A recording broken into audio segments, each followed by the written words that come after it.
Nazional bat errepidean, Tolosa eta Irura artean dagoen gasolindegian Luizia izan da. Lur mugimendu handiak gasolindegia azpian harrapatu du, gasolindegiko eraikina suntsituz.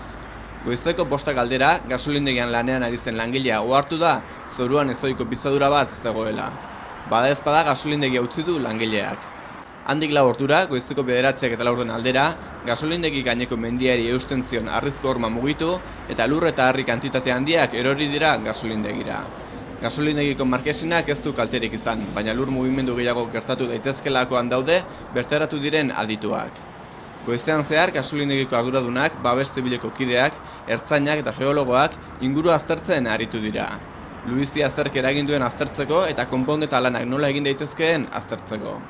Gasolindegia irekitzeko eperik eman ez duten arren, gasolindegia hurrengo asteetan itxita egongo dela ziurtatu dute. Luiziak zauriturik ez du eragin, baina gasolindegiko arduradunek susto handia hartu dute. Gasolindegia duela urtebete pasatxo ireki zuten azken aldiz. Aurrez ere Luizien ondorioz itxita egona bai da.